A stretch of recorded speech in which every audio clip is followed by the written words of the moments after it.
Hello friends, एक बार फिर से स्वागत है आपके अपने यूट्यूब चैनल पर। इस वीडियो के अंदर राजस्थान जीके से संबंधित महत्वपूर्ण प्रश्नोत्तरी लेकर आए हैं जो लैब असिस्टेंट एग्जाम की दृष्टि से बहुत ही महत्वपूर्ण होने वाली है।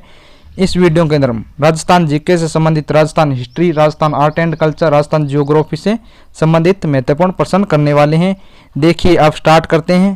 पहला क्वेश्चन देखिए आपकी स्क्रीन पर। निम्न में से किस नृत्य शैली का उद्गम राजस्थान में माना जाता है? तो आपको ऐसी नृत्य शैली बताना है जिसका उद्गम राजस्थान से हुआ है। तो कथक ऐसी नृत्य शैली है जिसका उद्गम राजस्थान से हुआ है। इसका राइट आंसर हो गया सी नंबर, कथक का उद्गम राजस्थान से हुआ है। और कथक शैली के दो घराने हैं उत्तरी भारत के अंदर, एक तो जयपुर घराना, दूसरा लखनऊ घराना। लखनऊ घराना, जयपुर घराना हिंदू घराना है जबकि लखनऊ घराना मुस्लिम घराना है। और जयपुर घराने के प्रवर्तक भानुजी महाराज है। अगला क्वेश्चन देखिए अब। कथक जयपुर घराने के प्रथम प्रवर्तक है। तो आपको मैंने पिछले क्वेश्चन के अंदर बता दिया था, कथक जयपुर घराने के प्रवर्तक भानुजी महाराज है। इसका राइट आंसर हो गया ए नंबर, भानुजी कथक के जयपुर घराने के प्रवर्तक है। अगला क्वेश्चन देखिए। कुरंजा, मुम्मल, घुघरी, केवड़ा इत्यादि लोकगीत किस क्षेत्र से संबंधित है? तो कुरंजा हो गया, मुम्मल और घुघरी हो गया और केवड़ा, ये सभी लोकगीत है जो मरुस्थलीय क्षेत्र से संबंधित है। आपको ऐसे याद ना रहे तो आपके लिए एक शॉर्ट ट्रिक बता देता हूँ। कुरंजा जोधपुर जिले का क्या है? शुभंकर है। जोधपुर जिले का शुभंकर है। तो कुरंजा जोधपुर कहाँ पर है? मरुस्थलीय क्षेत्र के अंदर आता है, मरुस्थलीय जिला है। तो आप इससे अंदाजा लगा सकते हैं कुरंजा, भूमल, घुघरी और केवड़ा लोकगीत मरुस्थलीय क्षेत्र से संबंधित है। अगला क्वेश्चन देखिए। पटेलिया, बिछिया, लालर इत्यादि गीत किस क्षेत्र के हैं? तो आपको ये बताना है पटेलिया, बिछिया और लालर लोकगीत हैं, ये किस क्षेत्र से संबंधित है या किस क्षेत्र के अंदर गाए जाते हैं? तो पटेलिया हो गया, बिछिया और लालर पर्वतीय क्षेत्र से संबंधित है। इसका राइट आंसर हो गया सी नंबर, पर्वतीय क्षेत्र से संबंधित है पटेलिया, बिछिया, लालर। अगला क्वेश्चन देखिए। किसे संगीत का संक्षिप्त व्याकरण भी कहते हैं? आपको बताना है संगीत का संक्षिप्त व्याकरण किसे कहते हैं? रागमाला कहते हैं या राग कल्प द्रुम को कहा जाता है, राधा गोविंद संगीत सार को या राग रत्नाकार को? तो राधा गोविंद संगीत सार को संगीत का संक्षिप्त व्याकरण कहा जाता है। इसका राइट आंसर हो गया सी नंबर, राधा गोविंद संगीत सार को संगीत का संक्षिप्त व्याकरण कहते हैं। अगला क्वेश्चन देखिए। चारबेत लोक गायन शैली का राज्य में एकमात्र केंद्र है।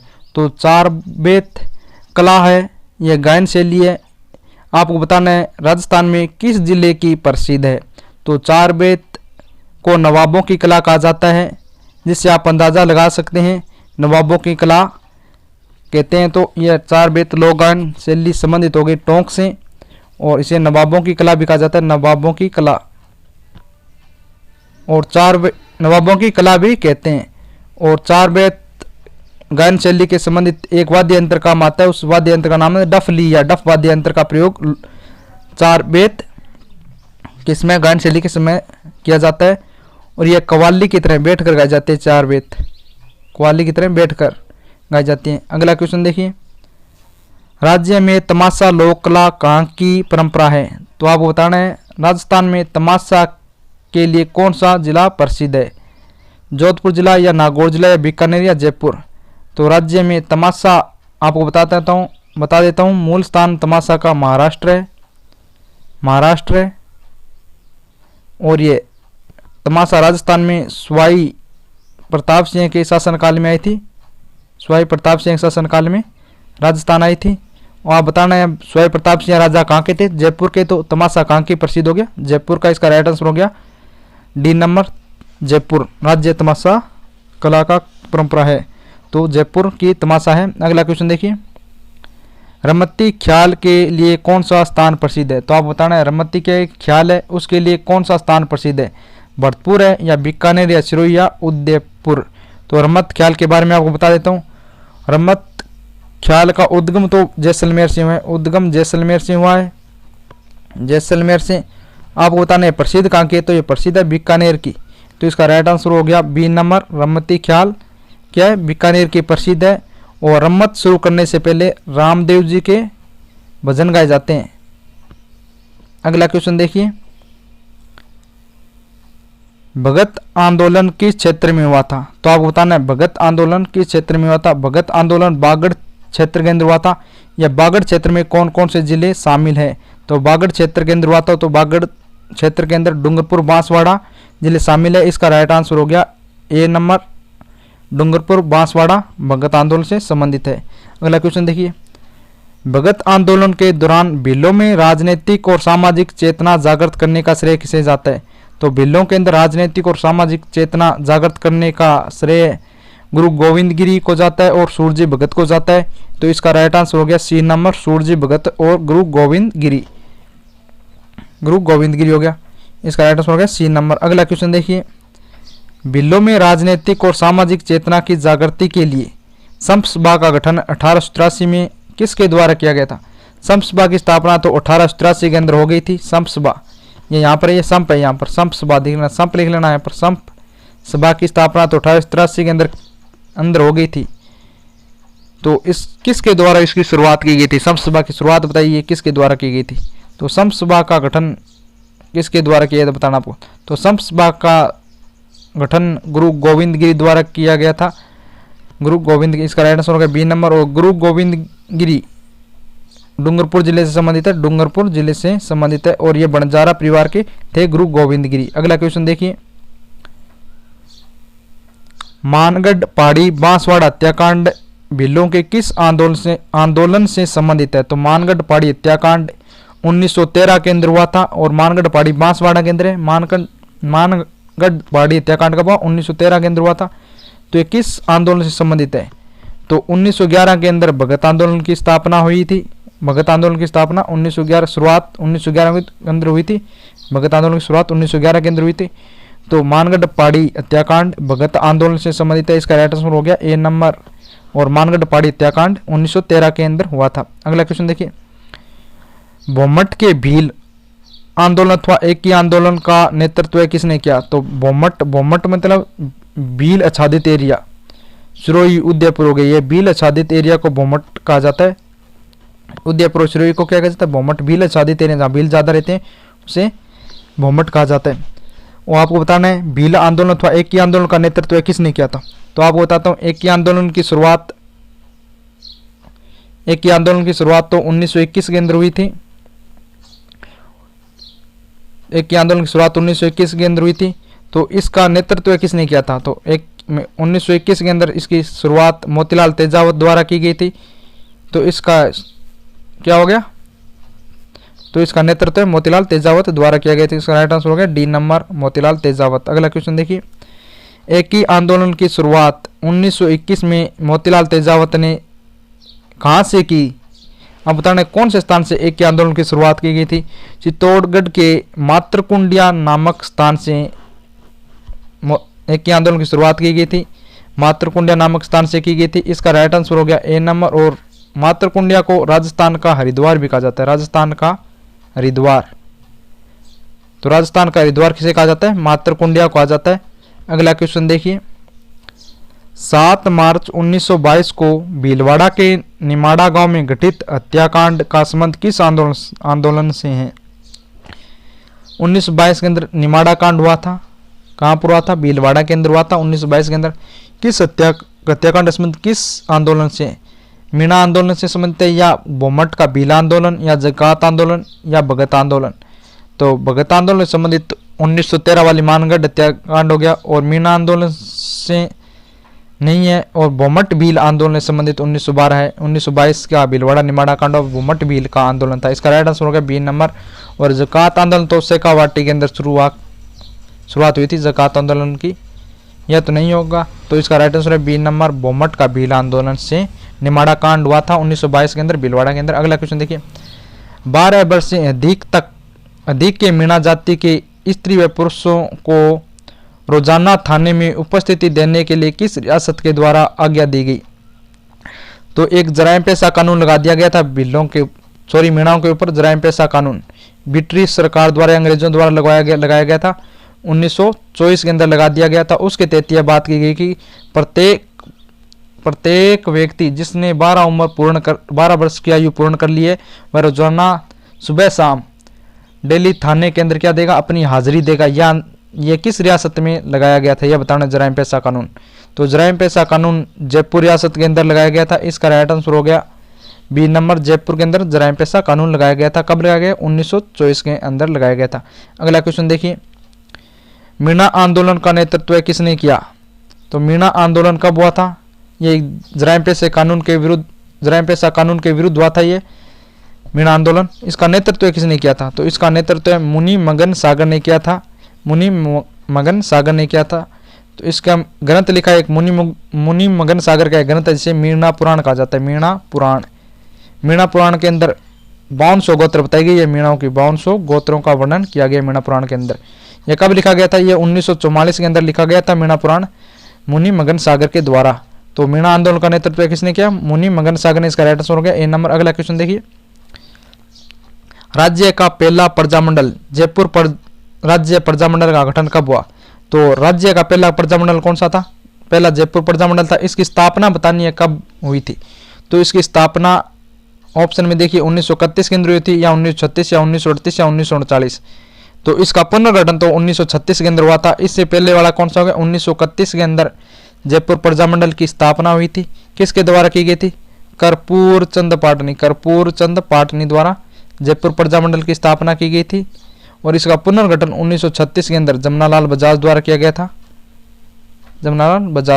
गया था। और पहला प्रजामंडल कौन सा था? जयपुर प्रजामंडल था। स्थापना 1931 के अंदर कर्पूर चंद पाटनी द्वारा की गई थी। सबसे न्यूनतम प्रजामंडल कौन सा था? सबसे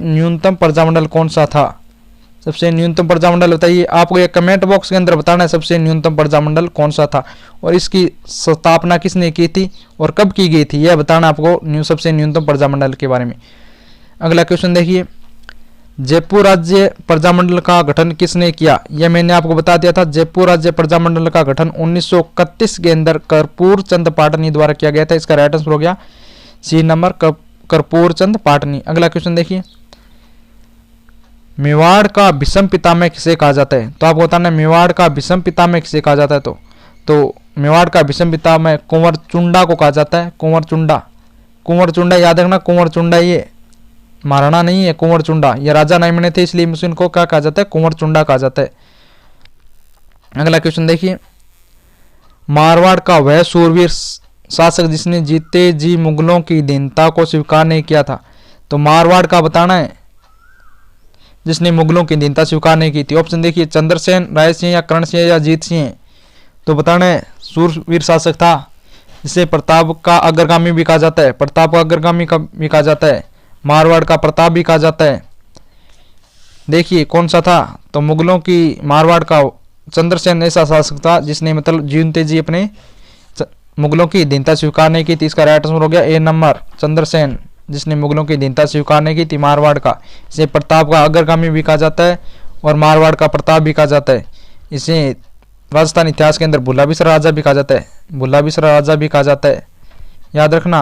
अगला क्वेश्चन देखिए, अपनी तेज धावक क्षमता के लिए किसे उडवा राजकुमार कहा जाता है? उडवा या उड़ना एक ही बात है, या उडवाएगा या उड़ना राजकुमार किसे कहा जाता है? तो बताइए उड़ना राजकुमार किसे कहा जाता है? तो उड़ना राजकुमार पृथ्वीराज सिंसोदिया को कहा जाता है। कुंवर पृथ्वीराज सिंसोदिया। कुंवर इसलिए लगाते हैं क्योंकि ये राजा नहीं बने थे यहाँ, इसलिए इन्हें कुंवर पृथ्वीराज को उड़ना राजकुमार कहा जाता है। उड़ना राजकुमार की छतरी कहाँ पर है भाई? छतरी बताना है आपको। उड़ना राजकुमार की छतरी कहाँ पर है? तो उड़ना राजकुमार की छतरी कुंभलगढ़ दुर्ग के अंदर है। इन्हें उड़ना राजकुमार क्यों कहा जाता है? तब ये छोटे थे या बचपन काल में कुंभलगढ़ के चारों आपको पता है 36 किलोमीटर की दीवार है, उसको मतलब दौड़कर पार कर लेते थे। इतने तेज दौड़ते, इसलिए उन्हें उड़ना राजकुमार कहा जाता है। अगला क्वेश्चन देखिए, जोधपुर महाराजा उमेद सिंह को कहा जाता है। तो जोधपुर के थे महाराजा उमेद सिंह जिन्होंने उमेद भवन प्लेस बनवाया था। उमेद भवन प्लेस बनवाया था। इन्हें मारवाड़ का क्या कहा जाता है? मारवाड़ का कहा जाता है। इन्हें मारवाड़ का प्रताप कहा जाता है, या मारवाड़ का जहांगीर, या मारवाड़ का शाहजहां, या मारवाड़ का अकबर। तो बताइए, अब ये इन्होंने उमेद भवन प्लेस बनाया तो ये किससे संबंधित होगी? स्थापत्यता से संबंधित होगी। आप बताना आपको उमेद सिंह को क्या कहा जाता है? स्थापत्यता से संबंधित हो गया। मारवाड़ का प्रताप कहा जाता है। तो मारवाड़ का प्रताप तो मैंने बता दिया चंद्रसेन को कहा जाता है, या मारवाड़ का अकबर कहा जाता है, या मारवाड़ का शाहजहां कहा जाता है, मारवाड़ का जहांगीर। तो स्थापत्यता से संबंधित है तो मारवाड़ का सांझा किसे कहा जाता है? महाराजा उमेद सिंह को मारवाड़ का सांझा कहा जाता है। इसका राइट आंसर होगा डी नंबर। अगला क्वेश्चन देखिए, बीकानेर शासक राय सिंह को किसने राजपुताने का कर्ण कहा? ये इंपॉर्टेंट है क्वेश्चन। बीकानेर के किस शासक को राजपुताने का कर्ण कहा जाता है? तो राय सिंह को राजपुताने का कर्ण कहा जाता है। तो किसके द्वारा कहा गया था? जय सोम ने कहा था, या बिट्टू सुजा ने कहा था, या मुंशी देवी प्रसाद ने, या मोहनोत्तरैन सिंह ने कहा था? तो राय सिंह को राजपुताने का कर्ण मुंशी देवी प्रसाद ने कहा था। इसका राइट आंसर हो गया सी नंबर, मुंशी देवी प्रसाद ने राजपुताने का कर्ण कहा था। और आपको बताना है कमेंट बॉक्स के अंदर कलयुग का कर्ण किसे कहा जाता है? कलयुग का कर्ण किसे कहा जाता है?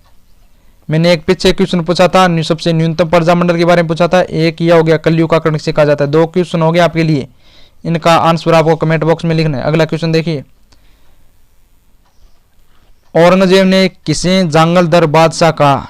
तो आप बताना औरंगजेब द्वारा जांगल दर बादशाह की उपाधि किसे दी गई थी? राय सिंह को दी गई थी। तो राय सिंह तो राजपुताने का कर्ण कहा जाता है, मुंशी देवी प्रसाद ने कहा था।